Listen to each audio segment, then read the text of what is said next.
The VAR Show. The one place for your weekly football update.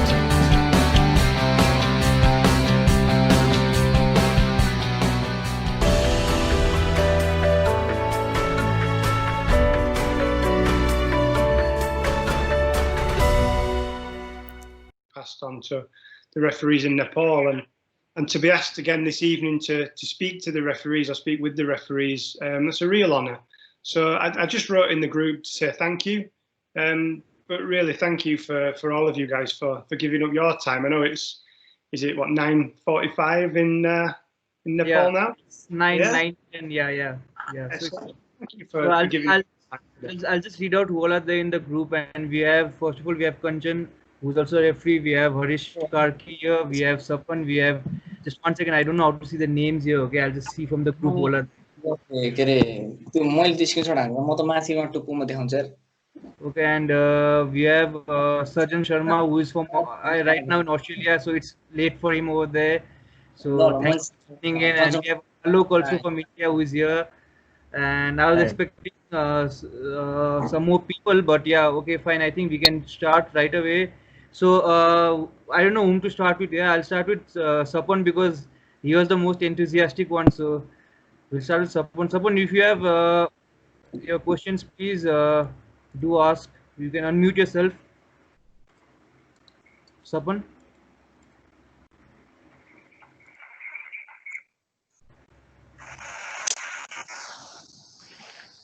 Okay. Thank you. We can't hear you, Sapan. There's still a muted microphone. Okay, I don't know. Okay. How do you unmute him? I really don't know how to. This is my first time I'm doing it in Skype. Okay, so I'm technically challenged here, but okay, yeah. Okay, he's unmuted. Okay, Sapan, can you please ask your question? First of all, I'd like to thank Subhash's brother for this great opportunity, and I'm very glad to have Bob Madley alongside me because he's a great referee. Now with me there are many referees from Nepal, and they are one of the senior most referee of Nepal, Sudhish Pandeyji. He is also with us. He has officiated lots of AFC Champions League. I think you may know that AFC Champions League matches, AFC Cup. He is also here, and he's also Sudhish Pandey is my mentor. Alongside him, there are other Nepalese referees like Sajan Sharma, Harish Karki, Kanchan Timalsina. They all are Nepalese referee, and I am glad to have Bob Madley, and I'm very happy. And my question is that sometime as a referee we have to face lots of controversy. Yeah, we have to face lots of controversy, and after the match, we have to, because of that controversy, we have to sometimes go down after the match. In that situation, how to uplift us? It's very difficult because unless you've been a referee, it's difficult for your family and for your wife or your husband to understand how that feels to make a mistake and to have people say those things about you. Obviously, in the Premier League, the referees work with psychologists, and the psychologists, they're not magicians, they're not wizards, they don't create something incredible. What they teach you is that as a referee, you have to understand that you will make mistakes, and you have to be honest with yourself. I've never met a referee yet who hasn't made a mistake every game. And we have to understand when you make one mistake, you can't change it. Once you restart the game, you can't change it. So we have to get into this mindset now of, okay, I made a mistake, I have to concentrate on the next decision. And when the game comes to an end, if you've made a mistake and you're not hurting as a referee, I don't think you should be doing the job. I think you should be hurting because we're professional. It doesn't matter if it's a professional career. We should all be professional in every game. And if I make a mistake, it hurts me for 2 or 3 days after this game. And there's no shame in saying I'm still thinking about this decision after 2 games. Because if you're still thinking about that decision, the only thing that you care about the you're doing. So if you make a mistake, recognize that you made that mistake, and then try to think, okay, give it 1 or 2 days, be miserable for 2 days, and then think, how can I make sure that this doesn't happen again? The game is pure fantastic opportunity to watch, but not everybody's fortunate enough to have. Try to think about the point in that mistake. If that wouldn't have happened. Positioning, I could have been 5 meters to the left. But there are going to be times, and again, this is important. There will be times that you just got unlucky. That you see it sometimes in the Premier League, the only view that you can see of a penalty kick is from behind the goal. A referee cannot be behind the goal. So again, there are times that you have to sit back and be honest and say, I did everything I could to get that right. It was just impossible. But that's very few times. Usually when you make a mistake, there is a reason that you made that mistake. Be honest with it, hurt making the mistake, and then think, okay, my next game is more important. Every game is a cup final. It should be seen as a cup final by a referee. Even if they're 10-year-olds or the World Cup final, every game we should treat as the World Cup final. Because nobody remembers a referee for a good decision. Nobody remembers. If I ask you guys, remember the best decision you ever made, it's harder to remember the best decision you made than it is to remember the worst decision you made. And we focus, as human beings, we focus on negatives more than positives. It's a natural thing. So you are only as good as the next decision you make. As a footballer, you're as good as your last game because everybody remembers how great you are. As a referee, you're only as good as your next game. So sometimes it's just as hard, to recover from having a really good performance. Because the danger, then I remember my first Premier League game, I wanted to have, it was a lot of pressure. I wanted to have no controversy, no cards, no goals, last on television on the highlights. It would be perfect. There were 3 red cards in that game. And 3 red cards were all correct. And the difficult thing for me was that the media after this game started saying, this guy is the next Howard Webb. He's going to be our top referee. The danger is that you believe that as a ref. And then you don't think, because again, you're only as good as your next game as a referee. In the next game, I gave a penalty kick in the last minute, which was wrong. Suddenly, this guy's nowhere near ready for the Premier League. So let's not be naive. So we have to be honest. It's a great question. And you've got to be a strong character. You've got to use your friends, use your reads. If you're struggling, confidence game. It's no different to footballers. There were times that I've had a month or 2 months where I feel refereeing well. And I'm almost scared of making those mistakes then. And when you're thinking about, you're not concentrating on the right things. And that's not the right place to be in. So it is about confidence. It's about using everything. Coaches in all, your experience. It's the question. I'm struggling with confidence. Okay, I can't think of how I could have put that right. Help. It's the hardest word to use as a human being. Help. It's even harder than sorry. If you can say help, you can go a long way. It's about using everybody around you to do that. That's okay. I don't know if that answered your question. And Bobby, are you done with the question? Yeah. Okay. Yeah. So we'll move on to our next person. That is one of the most senior referees in Nepal, as Sapon said, Sudhish Pandeyji. So Sudhishji, if you have any questions or anything you want to share, please feel free to ask. Yeah. So thank you very much. Good evening. So now I'm at Australia. So it's here. So almost 1 and 15 minutes passed already. So nice to meet you with you, Bobby. And you too. Yeah. So now my name is Sudhish Pandey and I am a FIFA referee since 2011 till now. So my question is the one thing: you are a most senior experienced referee. You obviously so many matches in Premier League. So I watching in TV. So I'm big of fan of you. So one question. So what is the most important do you think, in your opinion, to be a top referee? The most important skill that you need to be a referee. A great question. It's a pleasure to meet you. I mean, I always feel very, very strange when I'm not even a FIFA referee now. When a FIFA referee says it's a pleasure to meet me, it's a pleasure for me to meet you. You have more experience in FIFA than me.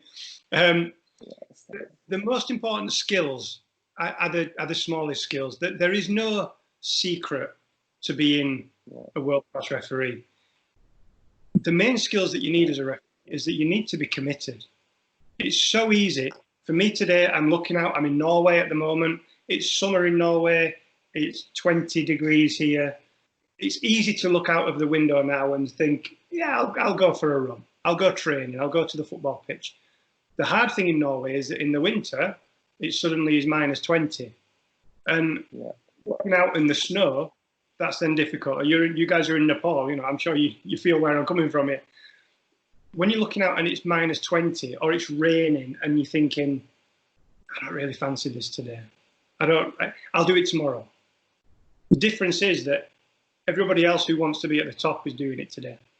So I used to use that motivation. I don't really enjoy training, I'll be honest. It's not something that, when I go to the gym, it's not something I really love to do. So when I go to the gym or when I go to the running track and I have to do 10 laps of the running track 10 times round, in my head when I was on the Premier League, I would think, okay, I'm the youngest referee on the Premier League right now. Everybody today is doing 10 laps of the track at home on their own, and I'm on my own. But I know that Mike Dean, who's now 51, 52, I know he'll do 11. I know he will. And he's older than me, so I have to do 11. And actually, I'm younger than him, so there's no excuse, so I have to do 12. And it was that used to push me. It was a good competition with the other referees. Those are the things. Even running around the 10 laps of the FIFA track, I don't like the fitness test. I hate it. I think it's a horrible test. But in those laps, we have 20 Premier League and we have 10 laps of a pitch to do. So for me, every half a lap, I would think about one of the Premier League teams. I'd start at the bottom. I'd memorise the league table for this year coming. Who's bottom? Okay. So the new team's coming up, Leeds United. This half lap is for Leeds United. I can referee at Leeds next season. The next half lap, fantastic. I could West Bromwich Albion. And by the time I get to the laps where I'm tired, then I'm thinking, this when I'm going to Manchester United. This when I'm going to Chelsea. This when I'm going to Liverpool. Yeah. So it's a big mental game. So fitness is, for me, no excuse to be a top referee. You have to be fit. Even if you don't enjoy it, you have to find a way to drive yourself to really push yourself to the best. And the other one is, I think it's quite a strange one. It's not to throw your whole life into football. I see a lot of young people, a lot of young referees who are 17-year-old in England, 16, and you say to them, what do you want to do when you're older? I want to referee in the Premier League. Everybody should want to do that, of course. But there are only 18 referees in the Premier League, and there are 30,000 referees in England. So the maths is small, but there's an opportunity. I think when you're a young referee, and there's a lot of young guys that are in here today, it's very easy to forget about education. It's very easy to forget about your work life. It's very easy to forget about your family and actually doing things with friends. So whilst you've got to be totally committed, you also have to understand that you have to have a life away from football. And that's a difficult balance because refereeing is a very selfish profession. It's very easy when you're doing in FIFA games, and you'll know, you get an email through and you get really excited because in Asia you're going to be sent to Vietnam or to the Maldives, some great places. We get an email through, you're going to go to Spain or to Greece, and it's exciting. Selfishly, it's exciting. But then you have to go and explain to the wife, oh yeah, next week I'm away for 3 days. We have 2 children. Yeah, sorry, bye.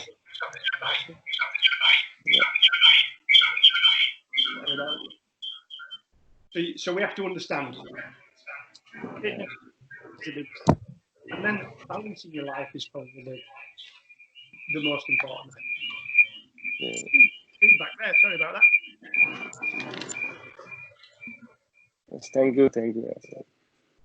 Problem.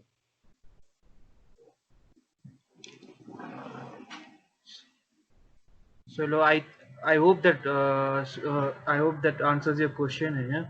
So we'll move on to the next person. Okay, and who is there? Who wants to go? I'll go with Alok. Alok is an referee from India, and he basically I think we have a common connection through Barcelona when I was there. So Alok, if you have any questions, please ask your question. Hi, good evening. Good evening, everyone. Am I audible? Yeah. Yeah. The question in my mind is actually I just want to show you all some one video. Okay, and I have this question regarding VAR. Okay, so just help me out with that, Bobby. Can you hear me? Yeah, I can hear Yeah. you, Alok. Yeah. Yeah, just a second. Okay, I'll just share the screen. Can you see it? Yeah. Hello.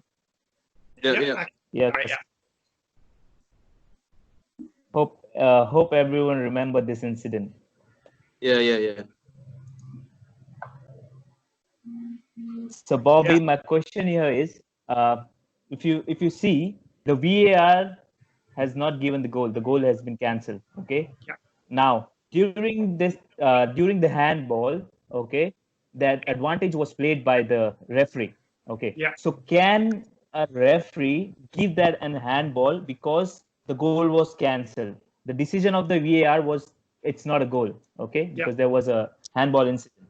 So as a referee, if a VAR has given a decision that okay, it's not a goal, it's a handball. But when the handball happened, there was an advantage that was given by the referee. I think it was even less than half a second. You know. Yeah. So is there any discussion going on about this thing? Because I think this was unfair. Okay. Goal, okay, it was illegally scored, so it's not a goal. But at the time of handball, there was a foul on the attacking player, on the same player. So Yeah. can we pull that as a referee? I know I understand that VAR will not give that decision, but as a referee, if the foul has been pulled there, then as a referee, can I pull that foul which was committed on the attacking player? Okay, so it's a really good question, and this is a fantastic clip as well. The answer is no. The answer is no. So the reason for that is when the player is fouled and the referee correctly signals advantage, he's fouled and then he touches the ball with his hands.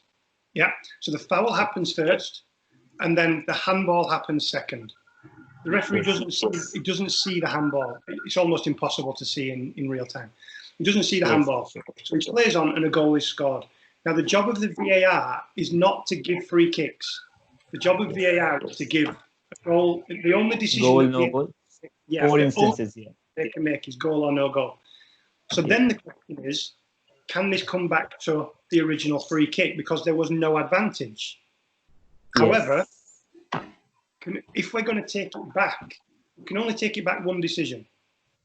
And the one decision before the goal is the handball. So we can't then say, let's take it back another decision, because then we're re-refereeing again.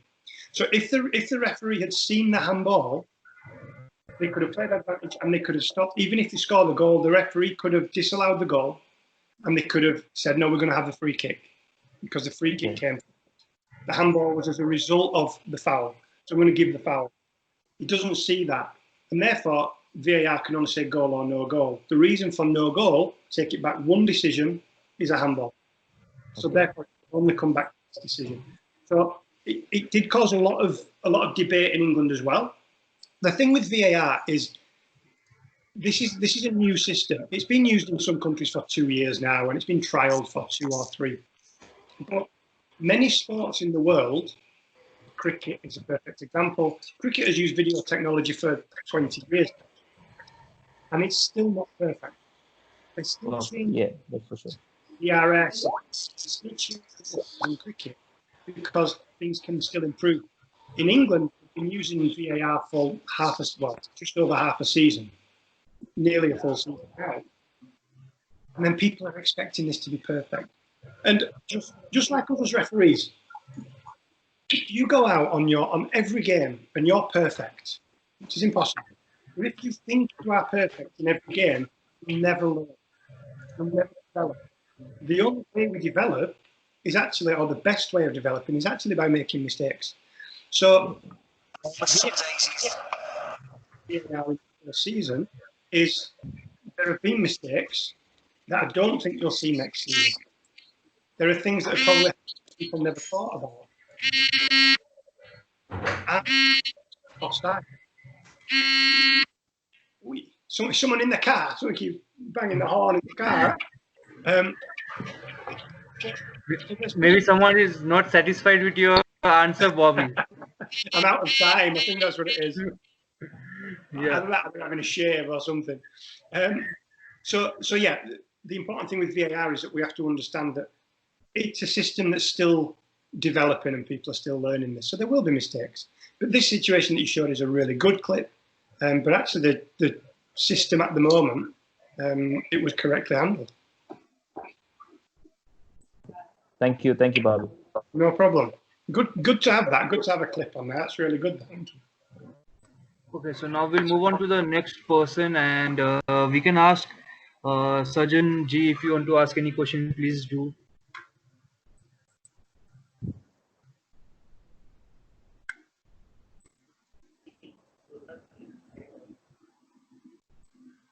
I think the microphone is muted there, Sajim.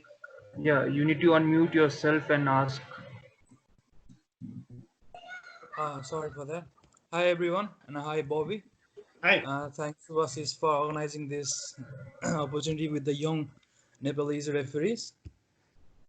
My question to Bobby is that the Australian referee Gerard Gillett is set to officiate matches in Premier League.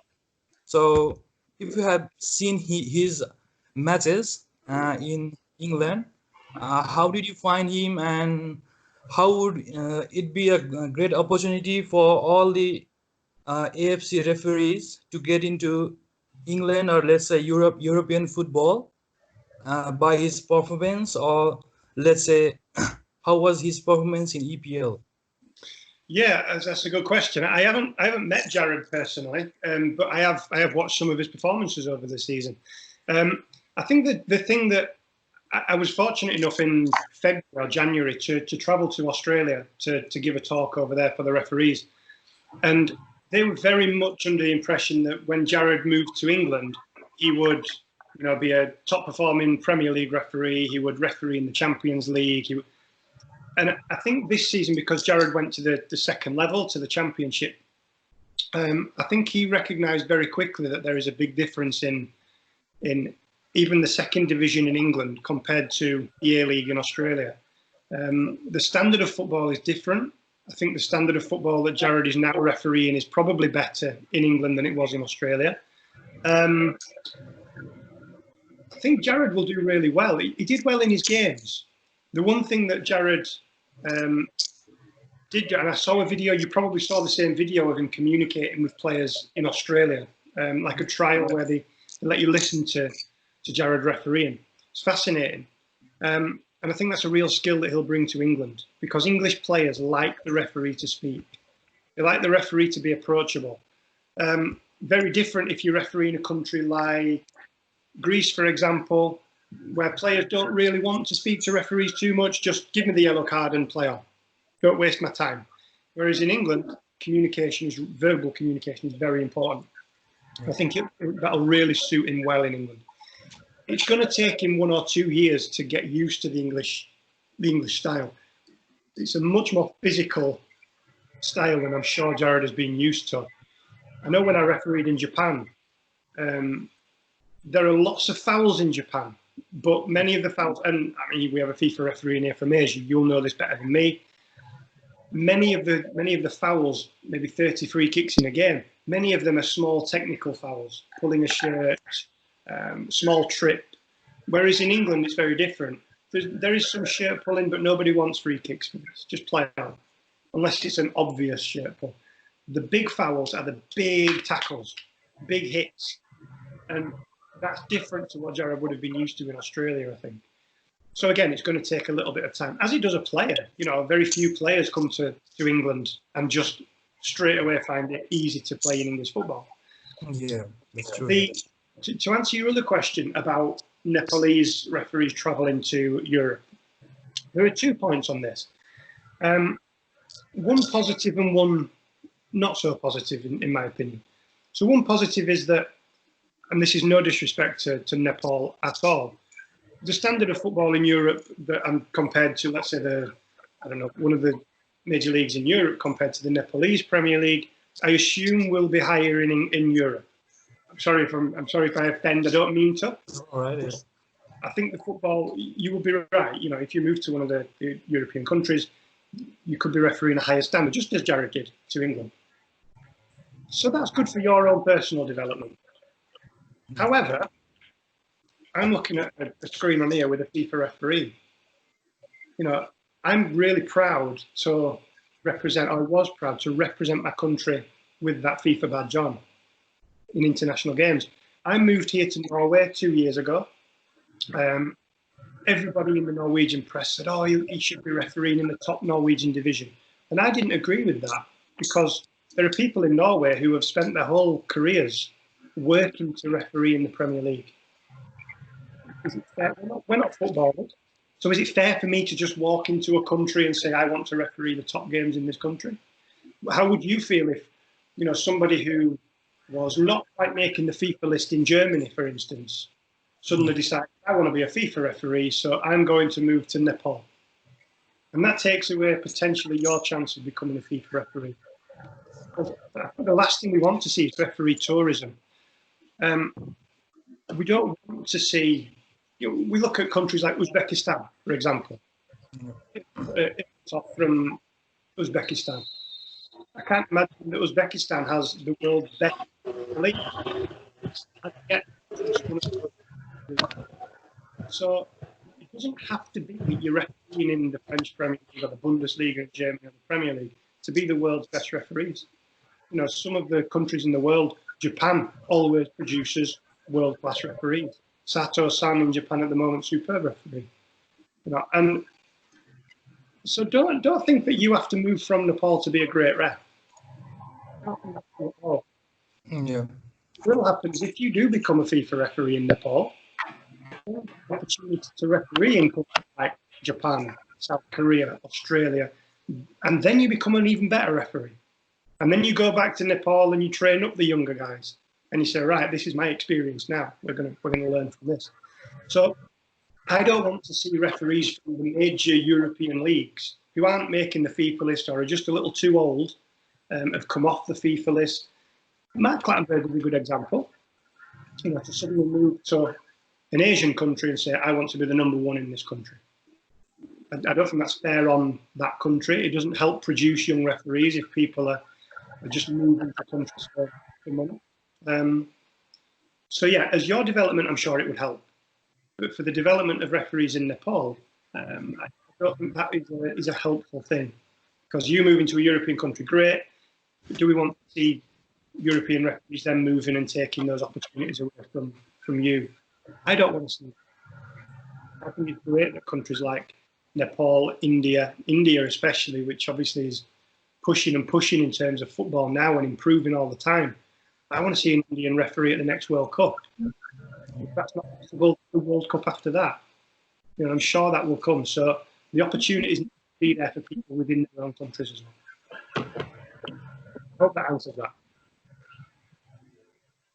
Okay, definitely. And before we move on, okay, I'll take Harish Karki's question next. Before that, I just have a question from Sunny Singh.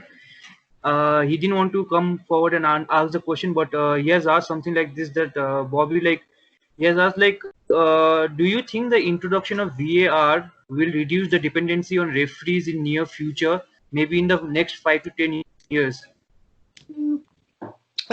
I hope not, first of all. I think we forget sometimes that, certainly living in England, I think we forget that football it's a sport and it's a hobby. It's a multi-billion-pound industry now. I understand that. But actually, we all fell in love with football without VAR.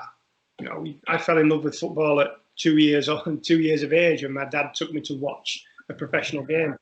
I fell in love playing the game at 5 or 6 years old, all before I even realised football was a business. And I don't want to lose, you know, I don't want to lose that passion for football just because people make a lot of money from it. Do I think VAR will? I don't think VAR will take over referees. There's also people that are saying, oh, the assistant referee will be removed and we'll have cameras. And I don't want to see that. You know, this is the moment that players stop missing penalty kicks is the moment that we remove referees. Because if players can make mistakes which change games, and we can accept that because they're human beings, then for me, there's always a place for a human being to have a whistle and a flag. So I don't think so. I think we need to keep football as pure as possible. I love the game. I love refereeing, you know, 12-year-olds and 15-year-olds and males and females. Doesn't matter. I love football. I don't need VAR to make that enjoyable for me. And I don't need that as a fan. I actually think in 5 years, there's more likely to be a discussion whether we stop using VAR because that passion is taken away from football rather than removing the referees and just using it. So that, I think 5 years might be an interesting time. It gives an opportunity then to see if VAR has worked. And I think it gives the opportunity then to say to people, okay, you're watching the game, you're paying a lot of money to watch Premier League football or, you know, the World Cup. What do you want? Do you want that Sergio Aguero moment where he scores with the last kick of the game to win the league and that rush of energy because of, you know, what a football game can create? Or do you want to remove that and make sure that it's correct? And I think there's a big balance there. There's a balance between business and sport. I hope they go down. I hope they keep it as a sport. That's my aim. And it keeps me in a job as well. I don't want to lose my job. So yeah, that's what I think will go. I think we'll keep referees. There'll be always room for us, I'm sure. Hopefully, and otherwise even my thing will go that I'll not be able to invite referees to my show. Okay, so hopefully referees are there. And next up we have Harish Karki. If you have any questions, you can ask. Please unmute yourself and ask.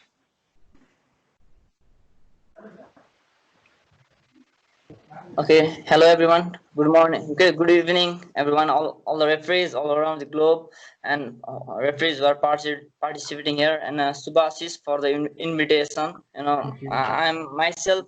I'm Harish Karki from Nepal. You know, I'm national referee with just 23 years. So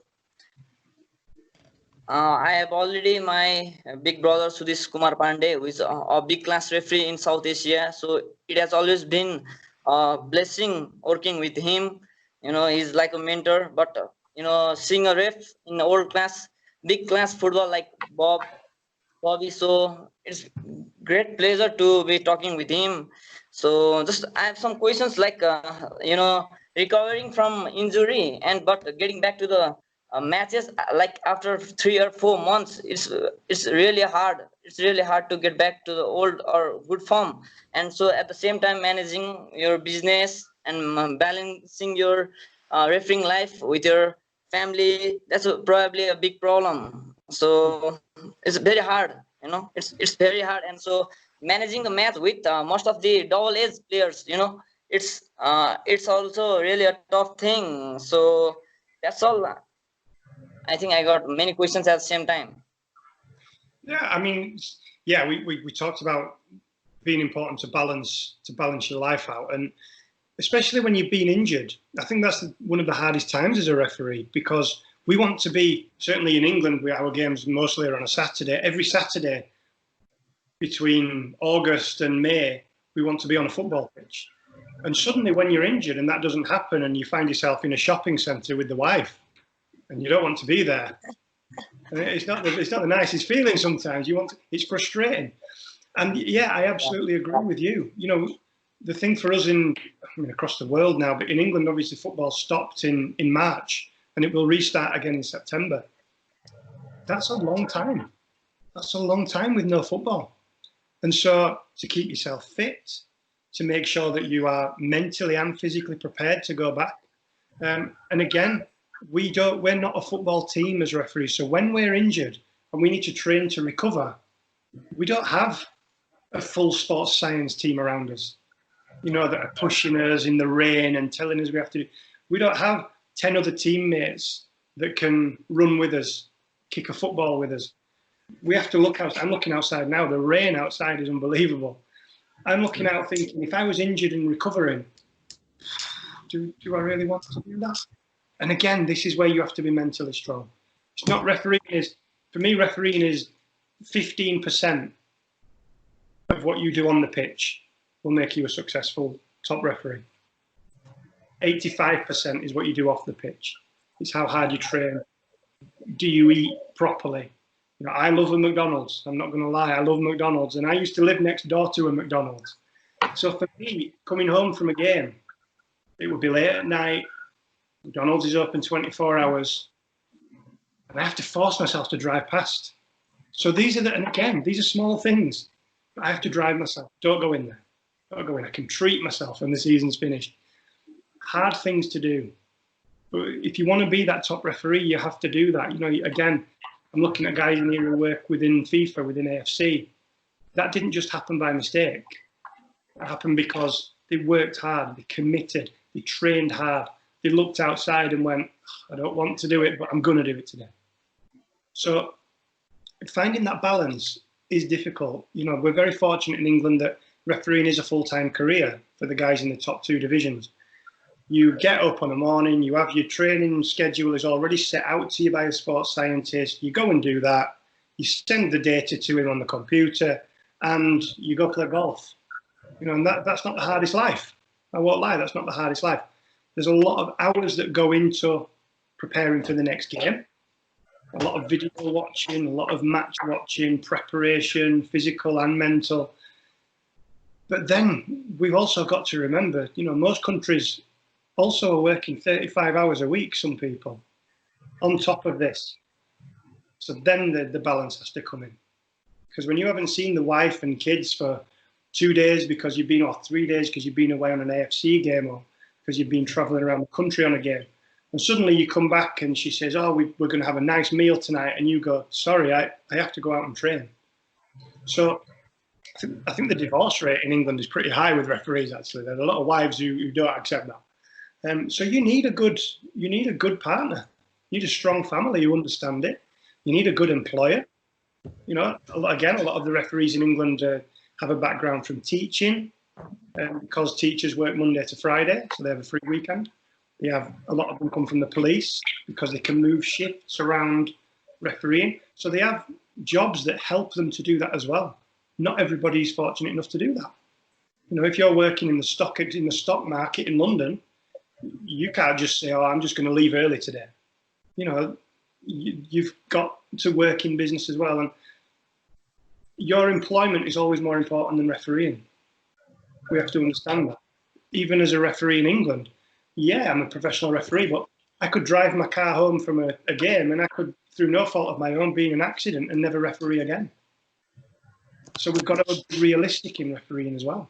Even for a professional ref, it's a hobby. And that hobby can disappear like that. So I have to have something else. That's a strong family, education, and if you have a job, great, focus on the job as well. Not easy, but finding that balance is the best referees will be able to find that balance through professionalism, also through a bit of luck. And again, that comes from a good partner and a good employer. Definitely. I think that answered your question. And now I'll move to the next question, Bobby. And this is from Anish. He is currently in Australia.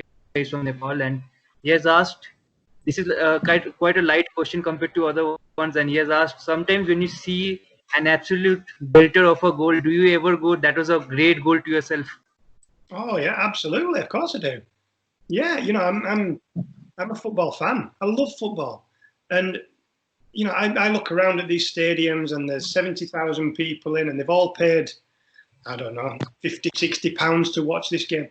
And I'm looking thinking, I have the best seat in this stadium as a fan. I'm on the pitch. You know, how many people get that chance to do that? So And to stand behind sometimes, I remember refereeing in the Championship playoff final. So the winner gets promoted to the Premier League. It's a lot of pressure. It's worth £200 million to the winning team. So as a referee, this is a lot of pressure to make sure you don't make that mistake. And I was standing right behind the player for Hull City who scored the goal, maybe from 25 metres into the top corner. And as soon as he kicked it, I said in the microphone to my assistants, 1-0, straight away, because you can see when the ball's going in. And you just go, wow, what a goal. And I say that, what a finish. I say to the player, fantastic goal. Great goal. Again, I was lucky enough, I think it was Southampton, maybe Aston Villa. Sadio Mane scored 3 goals in under 3 minutes. Under 3 minutes. I looked at the scoreboard at 10 minutes, it's 0-0. I looked again at 13 minutes, it's 3-0. And Mane's got all 3. And, you know, as a fan, of course I'm going to look past him and say, nice, really good. I like that, you know, because I get excited on a pitch as well. So, yeah, absolutely. Yeah, I don't think there's anything wrong with, as long as you're not celebrating with the player and taking your shirt off and, you know, maybe not do that as a referee. But I think if you can walk past a player and say, fantastic, great football, I don't think there's anything wrong with that. That's just letting the players know that you understand the game as well. But good question. Yeah. So we'll move to the next one, and next one is from Joel. He's currently in UK and he's a UFA license holder in coaching, and he's also a referee. So Joel, you can ask your question if you want. Hello, Bobby Marley. My name is Joel, and can you hear me? I hope you can hear me. Yeah. Yeah, and with regards to some of your statements or to your answers lately with the education system with the Nepal refereeing system, right? So with regards to that, I would like to know more if FIFA would be willing to conduct more refereeing education courses rather than referees coming to the UK and studying, and especially with expenses now, which is very expensive in the UK as well. So is it possible for FIFA or maybe UEFA to tie up with maybe AFC to make sure that at least the level of refereeing is at par at every course or at every level of competition everywhere? So yeah, I think the one thing that we are seeing certainly with UEFA and with FIFA is that maybe some years ago there was a belief within UEFA that we are the elite referees in the world. You know, the best referees come from England and France and Germany and Spain, and in the World Cup, you know, we allow these other countries to send their referees. I think that maybe 30 years ago was probably the way people thought. Also, probably because there was more money in those countries than there were in countries even like Indian football, for example. I do think now that there is a real shift in this because there's recognition that, you mentioned Dermatov already, it's not always the top countries in terms of the FIFA World Rankings who produce the best referees. And yeah, I think more can be done. I think more money can be put into schemes. I know when I was working with the Premier League, I had the opportunity to travel to Japan to work with the JFA for 3 weeks to referee in the J League. We went to Hong Kong to train the Hong Kong referees. We had a week's course in Hong Kong to train the referees there. Young guys, all hungry, all want to be top refs, top FIFA refs. And I think more can be done. And this is why I think it's important to not have, if you're going to send English referees, FIFA referees to Hong Kong, let them train the referees. Don't send them there to referee the games. That doesn't help. You know, send me there as a fourth official. I've come to Nepal. I'll be your fourth official. Why would I referee and have you as my fourth official? That doesn't help you. You know, let me help if I can. I'd love to help other people do that. And I really think that that's something that they'll try to improve. Again, Nepal financially is not in the same position football-wise as a country like England, and so it's important that FIFA and AFC and UEFA recognise that by working together and not just hoping that Nepal produces a good referee, helping them to do that. You know, you're in an area of the world where you have some top football teams, some top football teams. with regards to refereeing as well, I would like to ask maybe 2 or 3 more questions. I would like to talk more about your fitness mainly. You said mainly about training let's say, every day, and based with sports scientists. I'm sure you'd be training with catapults mainly, and they'd be monitoring you through a system and all that. So it'll be easier for you and to know how much you've ran and all that. So I would like to know more if this is accessible maybe to maybe top coaching or refereeing courses, maybe just AFC wise, just UFA, because I am fortunate enough to come to university and to be exposed to using all these catapults and all that. So I know that they're like 3,000 pounds each, and basically that would be the cost would be more considerable if it was more commercial in a way, and if there would be more demands, and because catapult would have like different variations of their devices as well. So maybe suggestions from AFC or from UEFA or FIFA would actually show that it's a good indication that you can mark on, even for fitness for referees as well, because I've seen a lot maybe with the Indian football, and as compared to the Champions League or to the Premier League that we've seen over here, like the amount of running that referees do, it's insurmountable as compared to what they do over here, especially. And that's how do these measurements, though, how do they help? Do they increase your level of availability to more matches if you run more, or do they have a weightage on anything? No, I'll be honest. I actually, in my second or third season in the Premier League, was pulled to one side at one training camp by a sports scientist, and he showed me the figures, showed me the league table for the referees in terms of how far they were running in a game and how much they were walking in a game. And he said to me, "You're the youngest referee, and you walk more than any referee in a game. You walk the most." And I said, "Okay." And he says, "Oh, you should be running more." That to me is irrelevant. How much you run as a referee is not important. The important thing is when you're making decisions, how far away from that decision are you? If I'm walking and my decision making is 50 meters from the ball, with regards, I'm sorry to interject, but with regards to that, how do you improve your expert eye view then, from a point of view of a referee, if you're far away from a tackle or maybe from an offside? And I'm sure like there'll be many times where you a referee would be in a better position to see rather than the linesmen that you have on your side. So that's just another question that I just want to clarify with you. So obviously positioning comes down to understanding football. So as a referee, we don't just run around, like a chicken that's had its head cut off. You don't just run around a football pitch for the sake of running around. There's got to be a reason for every time you move somewhere, whether you walk or run. You should be able, if I ask you the question, if we had a microphone on and you ran 15 meters to the left, I should be able to say to you, "Why have you done that?" And you should be able to answer. And that answer should be because I'm expecting the ball to be put into this position. Because as a ref, we should always be doing what we're expecting the players to do next. That should be our position. What we're expecting next. The ball goes to the right side of the field. If I go and stand right next to the man on the right side with the ball, I'm suddenly going to be 80 meters away because it's quickly going to go somewhere else. So we should always be trying to work out what's the player going to do. And the higher you're up you go as a referee, the easier that becomes. Because when Kevin De Bruyne, Eden Hazard, when they have the ball and they want to put the ball 50 meters to the person on the right side, it goes there because they're good. So the higher up you go, the easier it becomes. So being able to read a game is important. Understand what a player is going to do. So this is why running 15 kilometers in a game doesn't make you a better referee. That's true.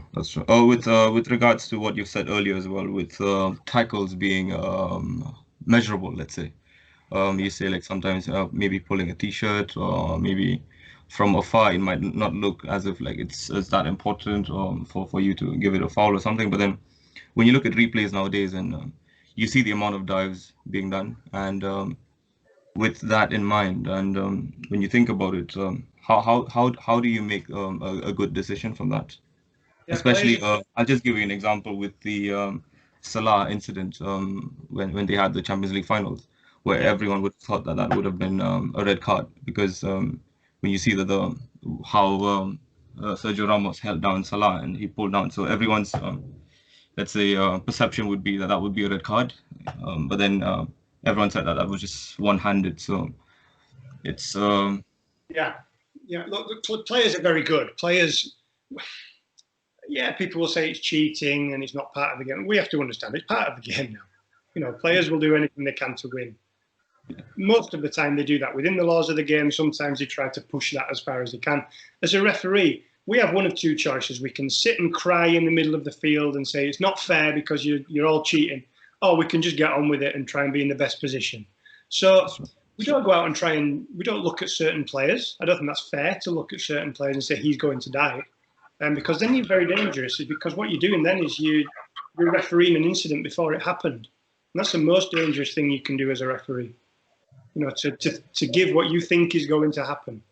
Because that's not fair. You know, that's not fair on a player. There may be a player who dives 9 times out of 10. But when that one time that they didn't dive and you give a caution for a dive, you're wrong. It doesn't matter what way you look at that. It doesn't matter what reputation they have. You are wrong. You've called them a cheat and they didn't cheat. And as referees, we don't like to be called a cheat. So, yeah, these things are really important. To read a game is important. To understand the players is important. Speak to the players, right? Not every time a player goes down is that a dive. Contact happens in football. You know, people will fall over. It's a contact sport. And tell them you just went down a little bit too soft there. I'm not saying make a point. I'm not saying it's a dive. I'm not saying you're cheating. But just try and stay on your feet if you can. And you'll be surprised. You talked about making decisions from 30, 40 metres away and having that eye. Sometimes you will see it clearly from 40 metres, 50 metres, that it's a foul. And you just happen to be that far away. It may be cleared from a corner kick. If you're going to blow a whistle from 40 metres, when you blow that whistle doesn't do anything in a game of football other than it says to everybody, stop what you were doing and look at me. The whistle doesn't give a decision. The whistle doesn't give a free kick or a corner kick. It just stops the game. What you do after that gives the decision. So when you blow that whistle and you say, everybody stop and look at me, if you're 40 metres away from that ball, people are not going to believe you. So if you're going to give a free kick and you're 40, 50 metres, just wait. Keep running towards that free kick. Wait for, trust me, 0.5 seconds, 1 second. There's a fitness test. You can run 40 metres in 6 seconds, less than 6 seconds. So 1 metre there, if you think you're already running at fast pace, 1 second, you're going to be 15 metres closer. 1 second is not a lot of time. But it gives you enough time to be 15 metres. So when you stop the game and you think that's a foul, but I'm not close enough, now I give it. And that's a second. Suddenly people look and you're 20 metres away and people believe you. Yeah. So, Bobby, I have a few more questions for you as well. I'm sure every this is interesting. I'm sure every referee has their own favorite club and all that. So maybe if do they ask you before they allow you to referee a match whether you're a fan of a club or something? And basically, I'm sorry to bring up your past, but then there was a time where you've been maybe questioned for a lot of dubious decision makings. I'm sorry to bring that up, but yeah, it happens a lot, and we as coaches as well, like standing from a coaching point of view, like there's a lot of criticism happening, especially like being Asian and all that, and people having a different perspective. But then yeah, like I've been with Cardiff developmental centers and all that, so you can see a different point of view as well from the parents, from everyone. But then proving your point every now and then just makes more sense in a way. But then I just want to bring down to having biasness maybe to refereeing with you having siding with your club or something. Would that affect the score from that? Excuse me, Bobby. Bobby, can I answer the first part of the question to Joel? Yeah. Yes. Joel, if you want to know the answer, please go to the video. We have already done this. You can go to the VAR show and check it out. We have done, I think, 5 to 10 minutes of this. So yeah, Bobby, you can continue. Yeah. So I won't repeat the whole thing. I'm a Huddersfield Town fan. I do declare that I'm a Huddersfield sorry, I Town was fan. late for the You're asked about that, and you're not allowed to referee the club that you say you referee. So, and we're very honest with it. Again, we're football fans. You know, that's what we do. So if my team is playing against one of Martin Atkinson's team, he's a Leeds United fan, very local game against each other. When my team are playing against Leeds, neither of us a referee in this game, but I'm messaging him on a Saturday morning, oh, we're going to beat you today. We're fans, you know, that's just the way it is. How different is it from having players who are, let's say, bullies on the field, like maybe Sergio Ramos or someone who could actually convince a refereeing decision? Like there'll be a lot of times where the referee just sides with a player with, maybe if he's not even a fan, but then he has a better say. Let's say a Lionel Messi or a Cristiano Ronaldo. But just the look of it, like maybe a decision would be different from what we see as common as a society. Yeah, that's a fair question. I can only answer for myself on this, and I can answer for myself saying that when I give a free kick, it doesn't matter who the player is. If it's a foul, it's a foul. If it's a yellow or a red, it's a yellow or a red. And I'm not overawed by players who, you know, a Messi or a Ronaldo. I will be in awe of that player because of their football ability. I can stand on a football pitch and I can recognise, wow, what he just did was magic. But when it's a foul, I don't care who you are. It's a foul. You know, that's my job. So I really don't think, you talked about players who are bullies. I think if you ask players are most likely to tell you that they're bullies. They'll name the bullies. For me, a player like, I'll throw Diego Costa because I refereed him in England. Diego Costa is not the easiest player to referee. He's not the easiest because he gets a little bit, he loses his concentration, he gets frustrated very easily. But I like that as a ref. I like people like that because what Costa will do is he'll speak to me. As I said, in England, players like to be spoken to by the referee. They like communication. So if I'm going to be aggressive towards him, I'm giving him the license to be aggressive to me. Yeah. If I want respect from someone, I have to show that. I don't get respect just because I'm wearing a referee kit. I have to respect that player. So by me saying doing this to a player, that's not respectful. And I have to, if a player does that back to me, I have to understand that. You know, I get that. So I like to speak. There are certain players like Costa who will get frustrated easily. My thing that I used to do with Costa was not to think I'm going to yellow card him next time. If it's a yellow card, it's a yellow card. But I'm going to run past him. If I can see him getting frustrated, I'm going to run past him and I'm going to say, you okay? And if he says no, or if he shouts at me, I'm not going to answer him. I'm going to give him 30 seconds to calm down. And then there are certain players who respond to you being strong. And they go, yeah, I'm sorry. There are other players who will not do that. And they'll want a battle. They're not players to have a battle with. So again, somebody like Costa, I would run past him when he's calmed down a little, 30 seconds later, and I'd say to him, you've been fantastic today. Yeah. So I have one of the last questions that I want to ask you, Bobby. How has refereeing been with different age groups? Has it been different? Have you been more lenient with age groups growing up with developmental stages, or with regards to the EPP, I mean, or EPPP? How have you coped with coming up with the youth phases? We have two jobs as a referee. So one is to make sure that we are fair within the laws of the game and that people understand the laws of the game. And once you're refereeing adults or even 13-year-olds, 14-year-olds, they understand what the laws of the game are. Now, if a 6-year-old punches another 6-year-old, they have to learn that that's not acceptable. And for me, that's a red card. I don't care how old they are. Again, we learn from mistakes. And maybe our generation now, you know, we have a generation maybe slightly younger than me. We have a generation now where they're never told that they're wrong. You know, when I went to school and I had school sports days, you were first, second or third and everybody else unlucky you lost. Now, everybody gets a medal and there's no winner. So the generation is changing a little bit. But I think at things, small things, foul throws, if a 7, 8, 9, 10-year-old can't quite take a throw in, for me as a referee, we have to be an educator as well in that situation. We can stop the game and we can say to the guy, do you know what? Have another go. You're 8-year-old, 9-year-old. Yes, you're going to learn from mistakes, but You put that into a classroom. If you have an 8-year-old in a classroom who writes down an answer, they're doing some mathematics, they write an answer, and the teacher comes to the side of them and just says, that's wrong. That kid never learns. All they know is that that wasn't the correct answer. If that teacher says, that's wrong, why do you think it's wrong? Why don't we try and get that right? And as a ref with young players, we can do that. You know, we can explain to a player, it's a foul. Do you know why it's a foul? You just tripped him up. You were just a little bit, you know, it's a foul throw. Your back foot just came off the ground. Try that again, but keep both your feet on the ground. And I think parents and coaches will respect referees far more who actually try to help young players than referees who just give a foul throw and never teach that kid what they did wrong. They just know they were punished, but they don't actually know why at 8-year-old. You know, when they're 15-year-old, sorry, but you know how to take a throw in at 15. It's a foul throw, your foot was off the floor.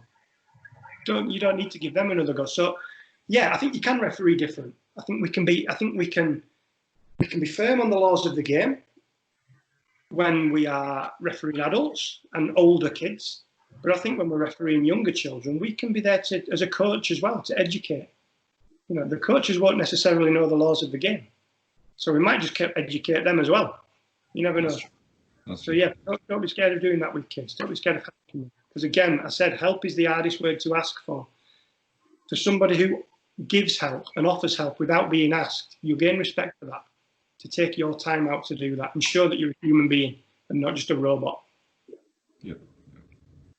I'm sure that answers your question. So now we'll pick up just ask one questions. Okay. So Bittu, next you are next.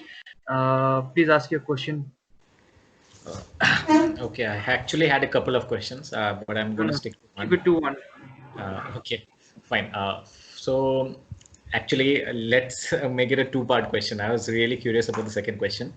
Okay, so the first thing, everyone's talking about during this pandemic actually. So everyone's worried about the finances. The clubs are worried about the finances. The players are worried about the finances. Okay, and we'll see maybe not much transfer activity maybe this summer. Okay, so I was always like, curious as to how the referees are putting up. Like, how does when the football was not happening at all, how was it affecting them? Were they being paid under some contract? Or how the players, they come up in the open and they say they're taking this much percentage wage cut. So we hear a lot about the players part. I not hear or get to know anything about the refereeing. So what happens to the referees? How are they paid? How did they cope during this situation? So that's the first question. I'll answer that first one first, and then I'll give you the second question after. Is that okay? So the referees in the Premier League and the Championship are full-time professionals, so they have a salary. So they're paid every month on a certain amount, but they also get paid every game. Yes. So the referees at those levels they'll still take their basic salary, but they won't get any extra money from games because there's no games taking place. Referees who are refereeing at Sunderland, for example, where there's 30,000 people watching, they're not on a salary. They're only paid per game. So the referees at this level still have a job. They still have to go to work. They're not getting any money from refereeing at all. Exactly the same as any referees who are refereeing in junior football. If you don't referee or if you're injured, you don't get paid. So this is why they have another job. There is a little bit of security in the, in the Championship and the Premier League. Yes, financially, exactly the same as players. Again, we've got to understand that the top referees will earn the same as, the same in a year in the Premier League. They'll probably earn half of what a top player will earn in a week. So referees it's a good salary in refereeing in the Premier League, which is nowhere near the players. So they will have certain things in place. I know for a fact that they've taken a cut in certain areas financially because everybody's affected by football. But yeah, outside of those divisions, referees are just not being paid at the moment. So it's difficult for everybody. Football is slightly different because footballers in those divisions are professional. In the top 5 divisions in England, all the players are professional. So they'll still be getting paid, maybe less, maybe 20% less or 30% less, but they'll still be paid. The referees, if any of those guys don't work for a living and they only referee, they'll have had no money since March. So it's difficult. This is real life. They have families and mortgages and houses to pay for and bills to pay. So yeah, everybody's in a difficult position right now. But you can ask the second part. I'll let him ask. He's not as nice as letting you ask 2 questions, is he? No, if you're fine with it, Bobby, it's upon you because it has already been 1 hour, and if you are getting late, please do let us know.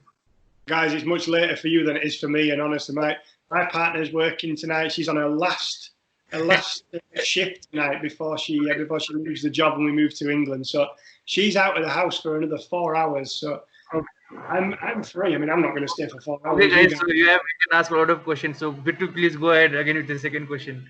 Okay, so the second question is not actually a second part. Okay, it is totally, I would say, off topic.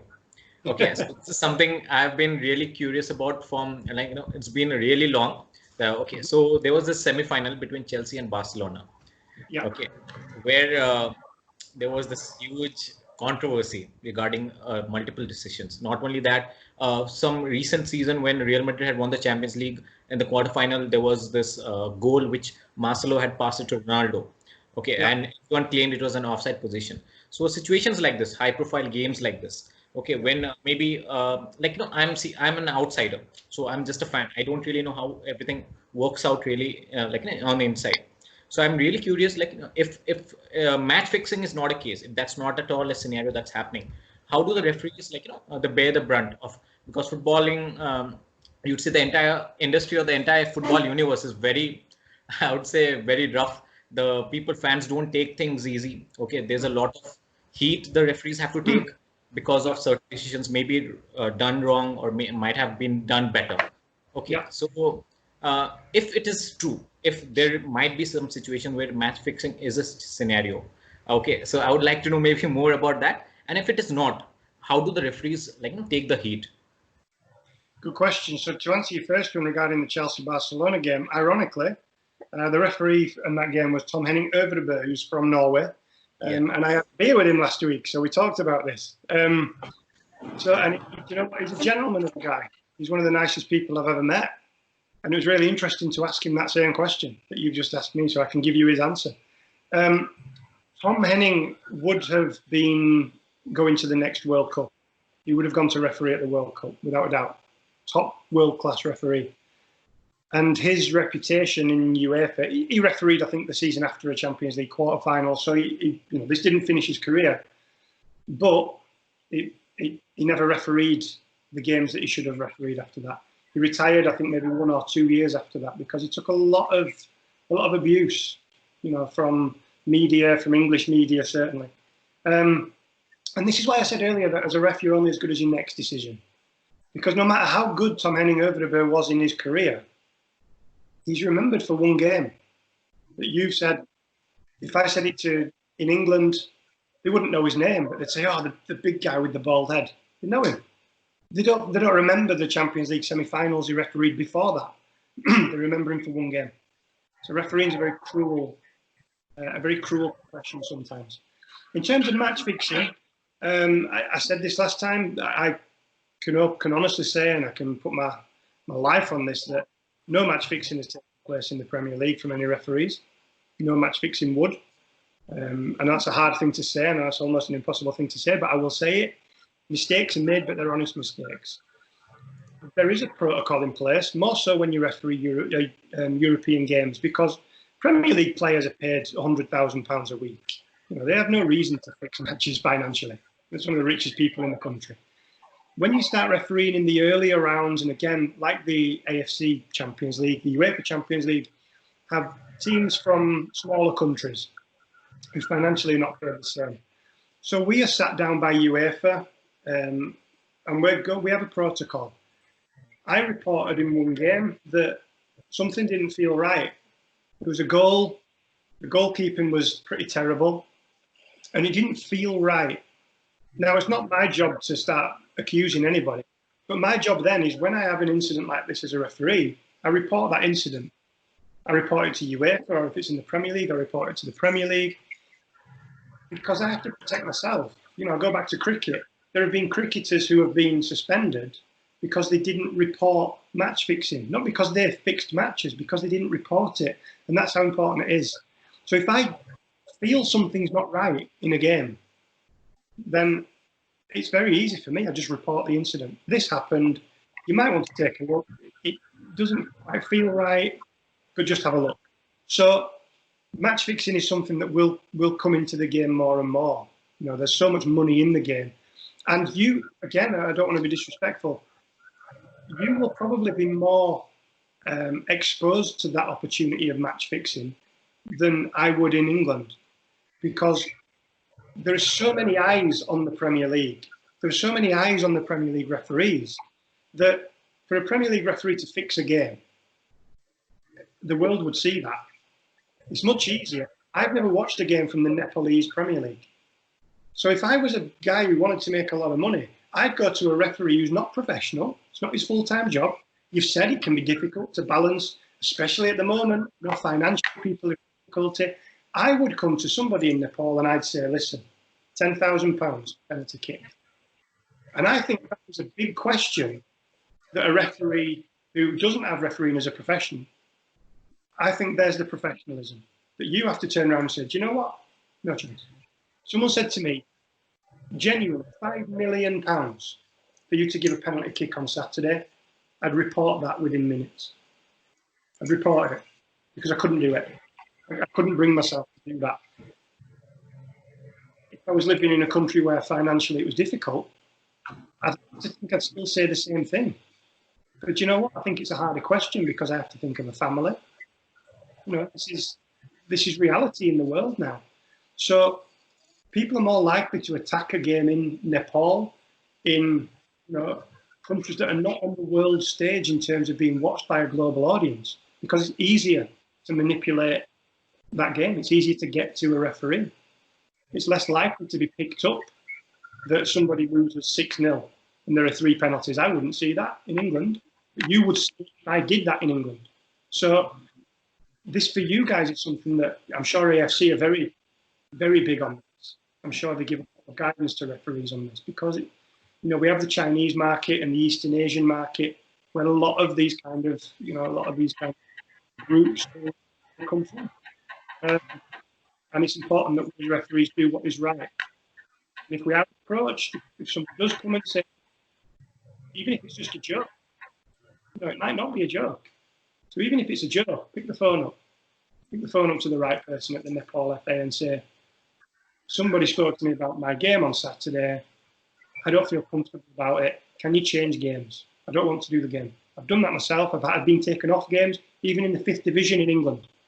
I've had a phone call on Friday morning to say there's a pattern in the amount of money that's been put on your game tomorrow. It should be this amount. It's this amount. It's more than it normally is. So to protect you, we're going to change games. You're now going to do this match. No, they don't tell anybody. They don't tell the assistant referees. You turn up to a different game. So again, that's betting and match fixing is not a good thing, certainly as a referee. And I think that's something that we all have to be careful of in every country. This isn't just the Premier League that we're looking at. This is every country at every level. Definitely. Does that answer your question, Bittu? Yeah, I really appreciate the answer. So I was really curious about this for a very long time. So I've spoken to somebody who can give me a first-hand, insight into it, and then I finally got that. So I really appreciate Bob answering that. Okay, and I was really hoping that since I'm talking to somebody who is a professional, I was really hoping somebody does not take it in an offensive manner and takes it in a sporting way. So I'm really grateful for that. Okay, and thank you. No, it's an important subject. It's a really good question. So on that note, I'll ask Sudhish Ji if you have any other question to ask. Sudhish Ji, you are there?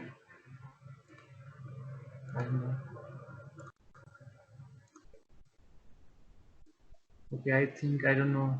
I'm not able to find him. So we'll move on from him and come back to him later. Okay, we have Tumaini John Casey is from Tanzania. Tumaini, if you have any other question, you can ask. Hello, everyone. Hello, Bobby. Hi. Is doing well. Well, I've got a few questions to ask with regard to wrong decisions. Okay. As a referee, how do you tune yourself psychologically, after making a wrong decision, a major decision which affects a game, wherein pundits talk about it, fans go back home saddened that the team is, has lost the game because of a refereeing decision. That's one. Second question is with regard to transfers. This may seem out of the box, but do referees also focus on the transfer side of football, or are they, they brush it aside and don't focus much about it? Another question maybe is regard to, you said before that a referee is not supposed to referee a game which his team is, let's say, team is supports. Yeah. What about a referee who's a fanboy? Let's say a referee who adores a player like Messi or anyone, as a matter of fact. Yeah. Does that influence his refereeing style? Good question. I'll answer the last one first because it's going to be the easiest to answer. So put yourself in the position of somebody who's now refereeing Ronaldo or Messi. This is not going to be your first game as a referee. Okay, you've worked for your whole career, maybe for 20 years, to be at a level to referee that game. Barcelona, Real Madrid, Juventus. You've worked 20 years. You've given the sacrifices of family and job and everything I've said. Would you give a penalty to one player who doesn't know you, who you don't know, and sacrifice your whole career just because you think that player is a good player? and that probably answers the question, So it's a privilege. It's a privilege to be on the pitch with these players. Of course it is, because again, as a football fan, I can recognise, wow, this guy's good, and it makes me work harder because they do things that I can't even imagine doing. So I said that you have to try to imagine what the player's going to do. Some players can do things that you can't even imagine. So it can make you be out of position very quickly. So you've got to concentrate hard with some players. But no, there's never going to come into a case where I'm saying to a player, can I have your shirt at the end of the game? We're working with them. I'm not a tourist. I haven't paid to meet them. It's not a meet and greet. This is my job. And you guys, when you guys go to work, do you ask for a photograph with the person that you work with? Right? And it's the same. So you work at the same level. I'm not saying I'm in the same professional class as people who are earning £1 million a week, but money doesn't make you that person. So I've worked hard. I've worked as hard as those players because they're at the top of their profession. And if I'm refereeing them, that means I'm at the top of mine. So we have a professional respect for each other. I'm not going to be friends. We have a professional respect. In terms of transfers, we try to know who's playing for which team and who's travelling where and who used to play for which team, especially if they're playing against them. So transfers interest us because we're football fans, but it's not something that would affect how we would referee a game. So that's more interest from a referee than actually affecting our performance. With regards to that, Bobby, I would like to know more on maybe the knowledge of you knowing individual players on the field. How important is that? Yeah, so for everybody, I mean, if I go onto the website for the NEPAL Premier League, I can find out within 2 minutes who's top of the table, who's bottom of the table, who's the top scorer, who has the most yellow cards. I can do that. The internet allows us to do it. So, of course, it's more in depth in the likes of the Premier League because I can see games, I can watch games all the time. I would probably take 5 or 6 hours per week preparing for a game. That's not finding out which player I'm going to yellow card. That's finding out, when a player stands at a corner kick and they put their right hand in the air, where's the ball going? And I only know that because I'll watch 50 or 60 corner kicks that team will take. And after 60 corner kicks, I know that when he does this, the ball goes to the back of the penalty area.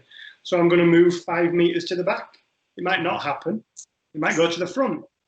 But I've got a good clue what's going to happen. Exactly the same as players and teams will do their homework on referees.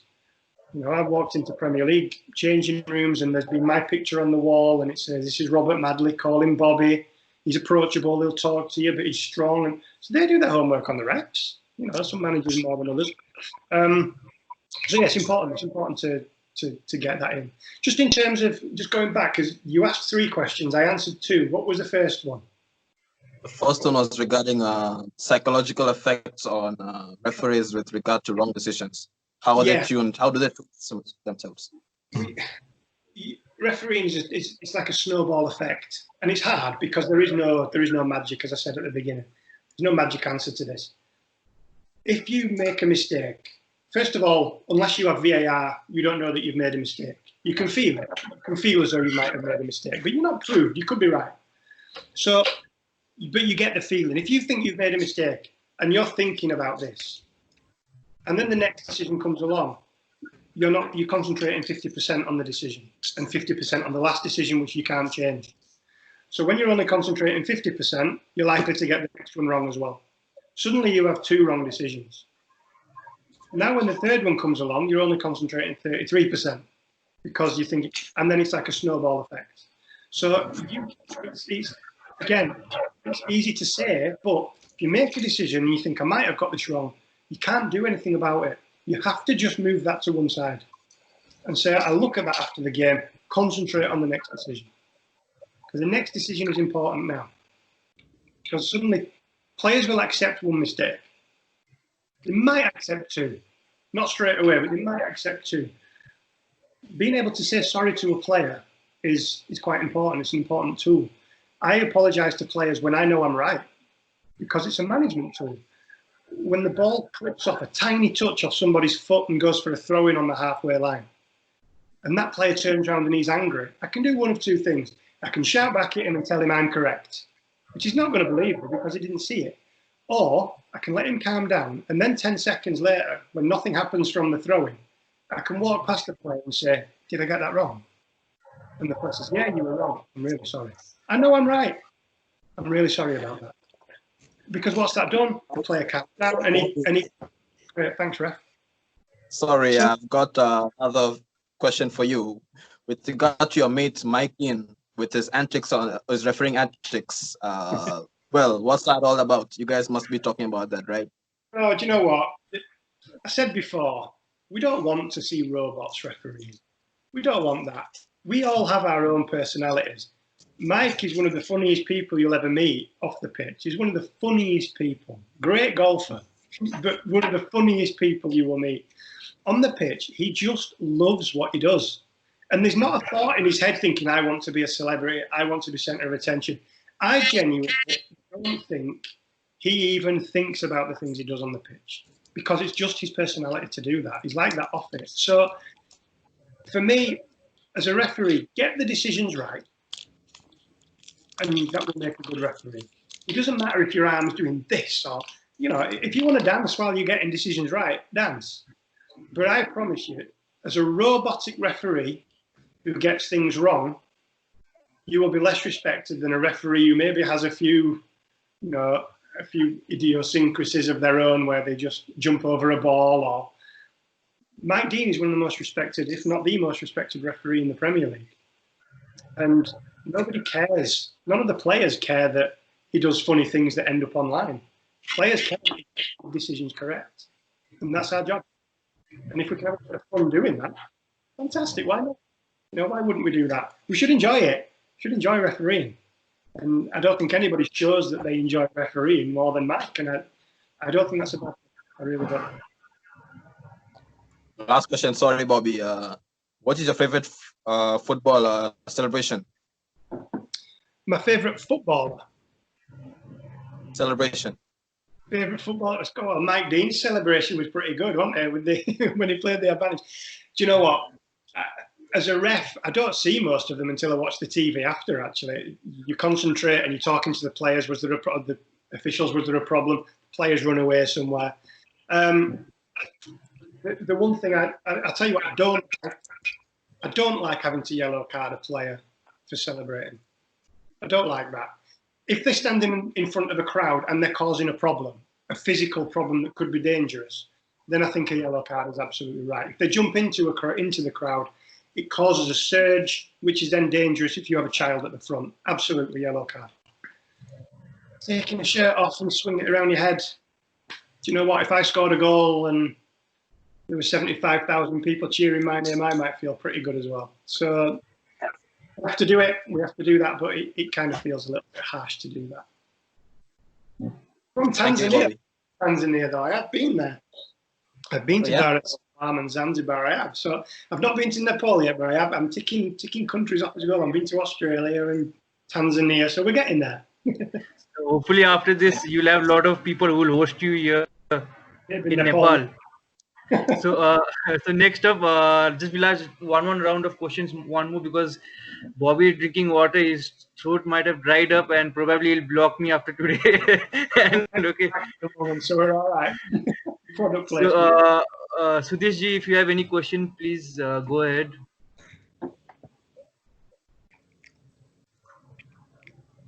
Yeah, thank you very much. So Bobby is already mentioned all the things is very clear.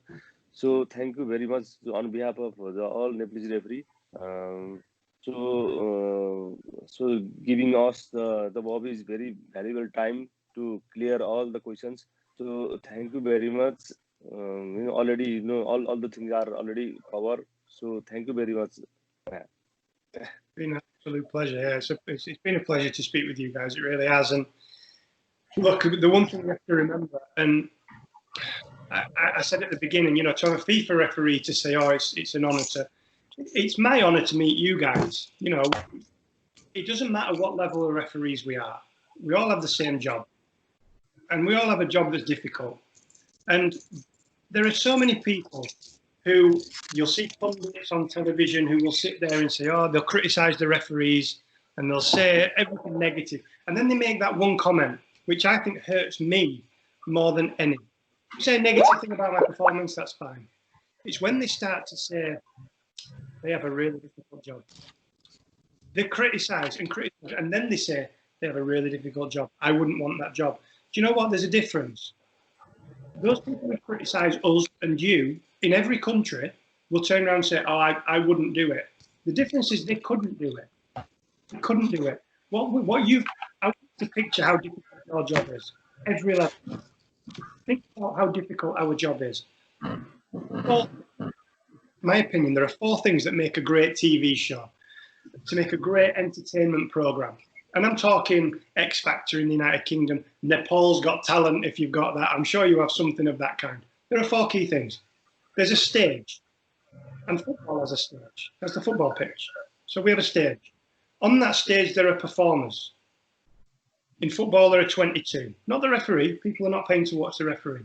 There are 22 players. So they're the performers. There's a live audience. It doesn't matter whether it's 75,000 people or 7 people. It's a live audience, and that's difficult. And then there are judges. And judges in television, I mean people who tell the performers how well they're doing. We have exactly the same in football. We have the crowd. These guys are judges. So they're talking. Nobody's paying these programs. Underneath the stage, where the music's from, there's a live band, a live orchestra. And at the front of that orchestra is the guy who carries that stick, carries the baton, who tells which instrument to play. He tells which to play at which time, the correct times, to make sure that the performance on the stage is perfect. And that's what we do as a ref. That's us. We're the guy with the stick. We're playing the different, telling them what to do here. That's a free kick there. That's a correct throw-in. Talk to a player, manage a player, different styles. But nobody sees us doing that. Just as the same on television, you only see the people on top of the stage until that person under the stage plays the wrong instrument. And when they play the wrong instrument at the wrong time, it ruins the performance on stage. And then the crowd, then the audience notice that. But this is where you're different. People will only notice you when you make a mistake. That's the world we live in as a referee. But that guy who stands with the baton in his hand, playing those different, or telling which instrument to play, he's got a sheet of music in front of him. He knows what's happening on the stage. He knows exactly what's coming next. So I'm going to play the drums. I'm going to play the violins. I know what's coming. You don't have that. You don't know what's going to happen on that stage. You don't know whether a player has fallen out with his wife the night before and he's feeling a bit crazy. You don't know if he's going to put a tackle in with 2 feet after 20 seconds. You don't know it. Now imagine how hard that job that guy would be who has the stick. If you say to him, play every instrument in the correct order at the right time for that performance on stage, you have no music. That's what you do. That's what we do. We're performing. We're controlling a game where nobody sees us, nobody thanks us for doing it.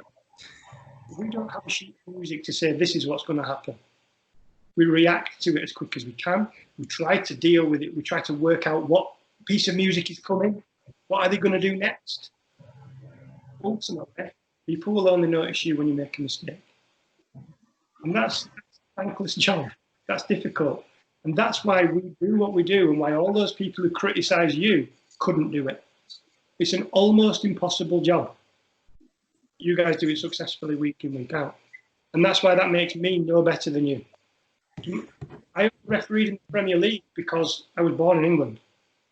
It wasn't because I was a great ref. It wasn't because I was one of the best in the world that happened to be picked by England.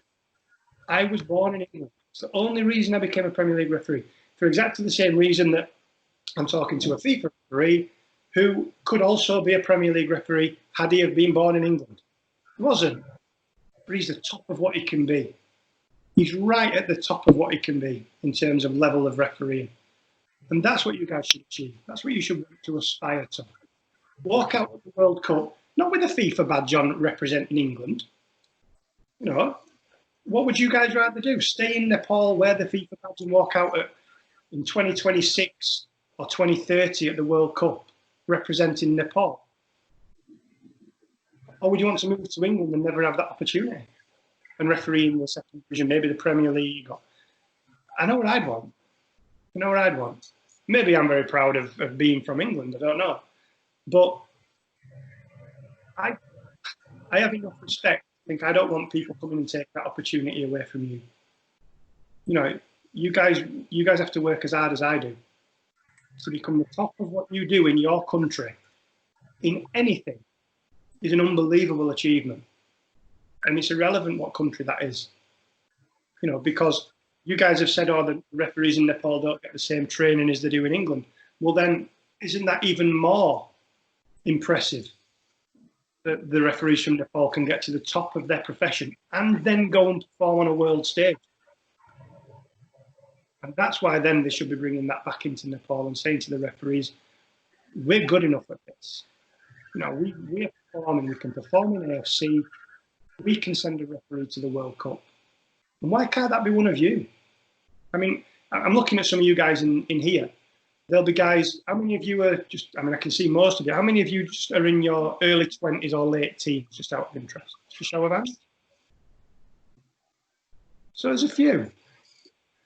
You have the same, I mean, you have the same opportunity, probably a better opportunity to referee at the World Cup than me.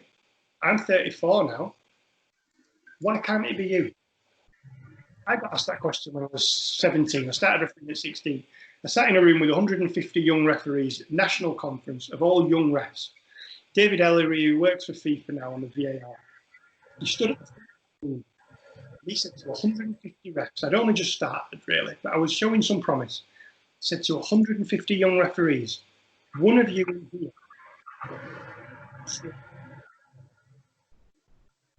150 refs, one of you will officiate in the FA Cup final. And do you know what I did? Sat and looked around that room trying to work out who is it. Who will it be? That guy over there, he looks like he's a good referee. You know, it could be him. Never once did I go, that's going to be me. And we have to have that modesty as well, that drive that we want to do it, but the modesty not to go, I'm good enough, I'm the best, I'm this. And do you know what? 2017, I walked out as fourth official in the FA Cup final. I don't know how many other people in that room ever did the FA Cup final. I don't think any. And it happened to be me. And that's not because I was better than them. It's because I had a luck along the way, took the opportunities, and I committed to it. Stopped going out with my friends on a Friday night when I was 18. I stopped drinking at 18.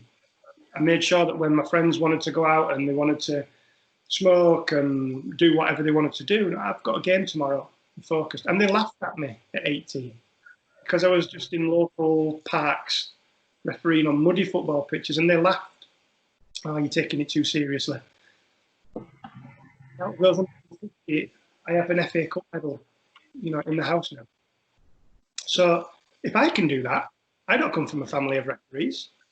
My brother's a referee. He's a FIFA referee in England. But our dad wasn't a ref. He hated refs. He hated refs nearly as much as he hated my mum. So, and that was a lot. So, you have that opportunity. Just from Nepal doesn't stop you from achieving that. You watch the next World Cup, there'll be referees there from Bahrain. There'll be someone from the Seychelles. There'll be someone. Nepal can be. Why can't that be you? The same chance as anybody else, so why not? Why not? So I'll finish just saying thank you again. I mean, I enjoyed our first conversation, which was an hour, and you apologise for it being that long. I loved that, and I've loved this tonight. I know it's really late there now, so again, thank you so much for giving your time up for this. If I ever get the opportunity, I want to see a football pitch in Nepal, because, I mean, we have, visions of Nepal, and it's just mountains. So I can't see where there's some flat football pitches in Nepal. I think all the pitches, I assume, are just like this. That's my little view of this. So I'll try to get to Nepal at some stage and see your flat football pitches, because I don't believe they exist now. I think the big advantage to playing downhill in Nepal, I'm sure there is. But no, thank you. Thank you for having me. And it's been, I'm humbled to be able to speak. And it's just a bigger family. It's a bigger refereeing family now that is extended somewhere into Asia. And yeah, if I ever get the opportunity to come over there, then it will be a pleasure to meet you guys in person as well. Yeah, so Bobby, there were a lot of other questions, but I think it's getting late, so I think we need to cut it out, and probably rightly so. We should not exploit you and take more of your time. So on that note, everyone, thank you so much for coming. And I know it's been very late for people in Australia. It's around 2 o'clock at night.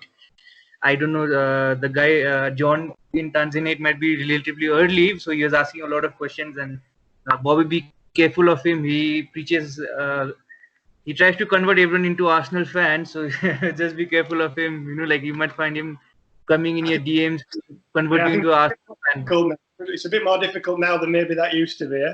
It used to be. Yeah. Yeah, and for everyone else, like Alok, for coming, thank you so much. I could not take more of your questions. I'm extremely sorry. It's okay. I would like to thank Bobby and especially Subhashish for taking this initiative and getting us the platform that we can learn from the experience that is there in the refereeing world. Thank you so much. Listen, if ever you want to do this again, guys, if ever you want to do it again, just give me a shout, and I'm more than happy to sit down and chat some more. And that's never a problem. I've always made time for that. So surely we'd love to.